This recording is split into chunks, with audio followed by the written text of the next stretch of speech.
Ini bukan sebuah kelalaian, tapi ini suatu perencanaan. Jangan mengantuk sebagai alasan kamu seorang sopir yang bertanggung jawab sepenuhnya atas penumpang yang kamu bawa. Kalau kita berbicara tentang logika, jika seorang sopir itu mengantuk, otomatis kaki yang menginjak pedal gas itu akan melemah dan mengurangi kecepatan dalam segi berkendara. Ini enggak, semakin dia mengantuk, semakin cepat mobil berlalu. Oke, assalamualaikum warahmatullahi wabarakatuh. Salam sejahtera semuanya untuk teman-teman sekalian, dan salam satu aspal untuk rekan driver. Selalu berhati-hati dimanapun kalian berada. Kita ngomongin logika, coy, logika. Yang kita omongin di sini logika, dan sebelumnya saya turut berduka untuk para korban. Dan di sini saya akan membahas tentang logika, karena yang diomongin duluan itu logika katanya. Jadi buat teman-teman, khususnya buat teman-teman netizen, jangan terlalu sembarangan melepas melepas omongan-omongan yang pastinya ya belum tentu dengan kejadian yang kita omongin gitu loh. Kita ngomongin logika. Logikanya, kata yang teman tadi bilang itu, nggak tahu siapa namanya, ngantuk tidak boleh dibuat alasan. Yang pertama, kenapa kalau ngantuk bukannya makin pelan, malah mobil makin kenceng? Terus tadi yang di sebelah bilang ini bukan faktor tadi katanya tidak sengaja, ini faktor sudah direncanakan atau apalah gitu. Logikanya, orang yang kita omongin di sini orang yang negatif dari alkohol atau obat-obatan. Jadi kalau misalnya ada tuduhan seperti itu, berarti si drivernya itu mempunyai dendam dong. Dan itu yang harus kita cari masalahnya. Tapi kalau kita ngomongin real murninya laka di lapangan atau di jalanan, kita di sini katanya ngomongin logika. Oke, kita ngomongin logika. Logikanya, posisi mobil yang digunakan adalah Pajero Sport. Pajero Sport ini, anggap mobil Pajero Sport dibandingkan dengan rival-rivalnya, ada Fortuner, Outlander segala macam. Mungkin ada Hammer walaupun beda harga. Ada lagi Ford Ranger. Tapi di sini kita perbandingannya adalah Pajero Sport, karena yang menjadi korban adalah Pajero Sport. Kita bahas dari sektor mobilnya dulu yang digunakan. Pajero Sport mempunyai sumbu roda atau as itu lebih pendek. Jadi ban kiri ke kanan itu lebih pendek. Dan struktur bodi mobil itu lebih tinggi dibandingkan dengan teman dekatnya dari Toyota Fortuner, dia lebih lebar. Logikanya, kalau ada bilang segelintiran netizen yang bilang mobil itu melaju dengan kencang, pertanyaan dari saya, kalau dilihat dari video rekaman di video-video sebelah atau di tayangan televisi, sebuah mobil Pajero yang digunakan itu menghantam pembatas jalan sebelah kiri. Jadi ada besi, tapi si beton itu keluar dan mobil nyender dulu di besi. Sebelah kirinya Pajero itu menghantam pembatas beton. Logikanya, seandainya mobil itu dengan kecepatan tinggi, posisi mobil nggak akan terpeleset 3 meter lalu membalik arah. Kalau menurut hitung-hitungan dengan kondisi mobil, kesatu, Pajero Sport mempunyai bodi yang tinggi dan poros roda yang pendek. Ketika dia menghantam dan terganjal sebelah kiri, otomatis akan terpelanting, bukan tergelincir melawan arah. Itu logika. Kalau kita ngomongin logika dengan kecepatan dan struktur mobil. Sekarang kita bahas tentang masalah drivernya. Jika driver sudah diperiksa dan si driver dinyatakan negatif dari alkohol atau obat-obatan terlarang, berarti dalam keadaan sehat atau tidak didorong dengan hal-hal yang negatif yang di luar nalar driver. Alasan mengantuk ditolak. Logika lagi. Kenapa alasan seorang driver mengantuk ditolak? Kenapa? Kalau kita lihat, masuk akal juga kalau seorang driver itu mengantuk karena dia melaju ke arah sebelah kiri. Dan yang di sebelah tadi bilang, kenapa kalau ngantuk enggak injek rem malah injek gas, mobil semakin kenceng. Logika lagi. Orang mengantuk dalam kabin mobil, orang mengantuk di dalam kantor, di dalam ruangan, dan di kasur, itu beda. Kalau mengantuk di belakang setir mobil itu bukan mengantuk lep tidur, enggak. Tapi yang pertama, seorang driver saat mengantuk enggak langsung merem, tapi hilang konsentrasi. Kenapa saya yakin? Saya seorang driver. Itu yang pertama. Kenapa timbul seperti itu? Yang kedua, dengan alasan memegang ponsel atau handphone, bermain ponsel atau handphone. Logikanya,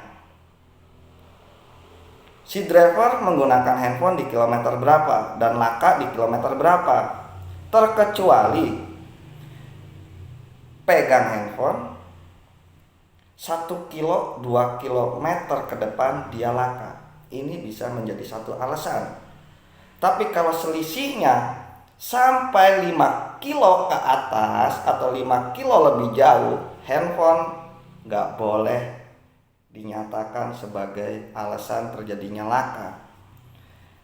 Karena nggak bisa dibohongin, yang namanya driver di lapangan itu nggak akan lepas dari handphone. Yang ketiga, jika benar handphone menjadi pemicu kecelakaan, kenapa sang owner atau bos tidak menegur driver? Itu pertanyaannya. Jadi kalau ada yang ngomong, wah bang, lu gak setuju dong kalau misalnya drivernya disudutkan. Betul. Karena apa? Seorang driver membawa mobil dengan selamat atau aset, kita nyatakan aset ini milik orang, dan membawa penumpang, nyawa orang. Saat kita selamat sampai tujuan, apa yang kita dapat? Terkadang ucapan terima kasih pun enggak. Terkadang, saya bilang terkadang, enggak semuanya. Tapi saat laka, enggak seorang aja, enggak ownernya aja yang nyalain tuh, enggak ownernya aja. Bahkan semua orang yang enggak ada urusannya pun saling nyalain. Driver ugal-ugalan, driver ngantuk nggak berhenti, driver bla bla bla bla bla bla. Tapi saya nggak setujunya di sini. Driver sudah negatif dari obat-obatan dan minuman. Tapi kenapa pas laka kebanyakan netizen memvonis driver yang bersalah? Oke, kalau menghilangkan nyawa orang, oke, itu ada bapak polisi atau ahli-ahli yang lebih mumpuni lagi cara berpikir dan olah TKP-nya di lapangan. Tapi kalau misalkan untuk netizen atau bahkan bukan seorang driver tapi komenannya seperti itu, saya nggak bisa terimanya apa? Karena seorang driver sebelum terjadinya laka pasti sudah memikirkan ke depannya. Saya yakin driver yang menjadi korban laka yang membawa Pajero Sport pasti sudah mempunyai feeling dan insting yang terbaik. Pembahasannya, seandainya driver itu nggak mempunyai skill yang mumpuni, saya yakin nggak usah lari 100 km per jam atau bahkan lebih. Lari 80 di tol dalam keadaan mobil yang nabrak di posisi sudut, boleh dikatakan kiri atau kanan aja, jangan di tengah, pasti mobil akan terpelanting. Karena beda, kencangnya di jalan biasa sama di tol tuh beda. Saya paham kilometer itu sama, tapi hawa di sininya yang beda. Kita injek rem, mobil akan tergelincir. Yang pertama, kenapa ada satu driver yang nggak akan injek rem? Yang kedua, cara penginjakan rem yang berbeda. Ada yang pelan lepas karena sudah mempunyai perhitungan. Seandainya ini sekaligus direm, posisi mobil akan gimana? Jadi nggak bisa menyalahkan seorang driver itu satu-satunya tersangka. Boleh dikatakan tersangka, tapi dengan alasan yang tepat, bukan alasan yang nggak masuk akal. Kita ini lagi ngomongin logika karena kita terbawa oleh omongan yang logika. Seorang supir lebih paham, jadi jangan dokter ikut komen tentang kejadian supir, atau mungkin seorang pedagang komen tentang laka. Is okay kalau misalnya itu masuk logika, tapi yang tadi menurut saya nggak masuk logika. Karena apa? Beda. Ngantuk di mobil dan ngantuk dalam ruangan itu beda. Yang pertama, ngantuk dalam mobil nggak langsung ngantuk merem tidur, enggak. Tapi yang pertama hilang konsentrasi. Makanya kalau misalnya ada driver, apalagi berangkat siang, kacamata hitam itu bukan buat gaya-gayaan, tapi buat meredam AC mobil dan sinar matahari. Kita kadang udah tidur malamnya, tapi terkadang dibuat ngantuk dalam kabin mobil. Karena apa? AC dan pantulan cahaya matahari. Makanya kalau buat teman-teman driver, bukan saling menggurui tapi saling mengingatkan. Menurut pengalaman, kalau bawa sunbreaker atau driver siang hari itu, jangan terlalu mantang kaca tertutup, pasang AC. Tapi sesekali atau 2 kali matikan AC, buka jendela. Itu mengurangi rasa ngantuk. Dan jangan sampai kurang minum. Karena saya tahu seorang driver itu bakalan lebih ngantuk di siang hari kebanding malam hari. Karena apa? Mata bakalan lebih cepat capek. Apalagi dengan kondisi jalan yang kosong. Ada lagi satu alasan yang memicunya gampangnya terjadi tabrakan tunggal atau kecelakaan tunggal, bila mana ada jalur tol trek jauh tapi cuman 2 lajur. Kiri mobil besar yang jalan lambat, kanan mobil dengan kecepatan rata-rata 100 km per jam.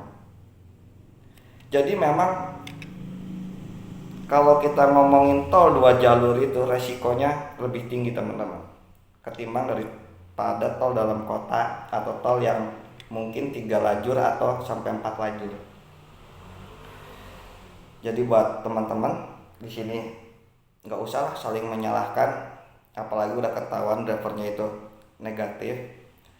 Jadi kalau misalnya mau vonis seseorang dengan alasan-alasan yang masuk akal, masuk logika, dan gimana ya, kalau misalkan ya dia siapa komen begitu, itu kan nggak masuk akal. Jangan sampai pedagang komen tentang driver laka, itu nggak masuk akal. Apalagi orangnya nggak ngelihat pas waktu kejadian. Tapi kok kalau seorang driver, sebodoh-bodohnya driver karena dia driver, walaupun dia nggak melihat, cuma tahu posisi mobil aja, dia bakalan tahu instingnya dia lari berapa, tadinya gimana. Karena apa? Banyak faktor dalam kecelakaan itu. Bisa jadi rem ceket, yang dimaksud rem ceket di sini itu si roda, salah satu rodanya itu ada yang bermasalah dan nggak muter. Jadi posisinya tuh ngerem terus, otomatis akan terpelanting. Itu yang pertama kalau mengalami error dalam kendaraan. Yang kedua, rem blong. Kalau rem blong pun nggak langsung pasti injek plos, nggak ada rem, enggak. Rem blong itu kadang-kadang rem jeblos, tapi kita masih bisa ngerem dengan hambatan-hambatan yang sedikit, tentunya dengan driver-driver yang mumpuni atau mempunyai jam terbang yang tinggi. Kalau misalnya seorang driver mengalami rem blong, satu jangan panik, kedua jangan digenjot habis. Itu masih bisa kita akalin. Sama dengan kalau misalkan mobilnya manual, kita kemasukin gigi yang lebih rendah, jangan lebih tinggi 3, 4, 5, tapi sebaliknya. Kalau misalnya mobil manual pun masih bisa kita akalin, karena manual pun nggak DN dan P aja, pasti ada DS atau D1, D2. Jadi apapun kejadiannya, gimana pun kejadiannya, banyak yang lebih tahu, banyak yang lebih ahli untuk bapak-bapak polisinya atau mungkin pakar-pakar yang lain. Jadi kalau misalnya untuk teman-teman netizen yang bukan bidangnya, jangan terlalu berkomentar yang memicu teman-teman netizen lain berkomentar yang negatif. Karena seorang driver itu selamat nggak dipuji, laka dicaci. Itulah seorang driver. Jadi buat bos-bos atau owner-owner, perhatikan driver-drivernya, cukupi driver-drivernya, jangan sampai menerima salary atau gaji yang kecil tapi tuntutan lebih banyak. Blank kita di jalan, karena semua udah tahu kita bawa nyawa, kita bawa aset. Untuk rekan-rekan driver, salam sukses, salam satu aspal, hati-hati di jalan. Untuk teman-teman netizen, berhati-hati jika berkomentar. Dan untuk korban laka, semoga amal ibadahnya diterima di sisinya. Sekian aja, salam sukses dari Everest TV.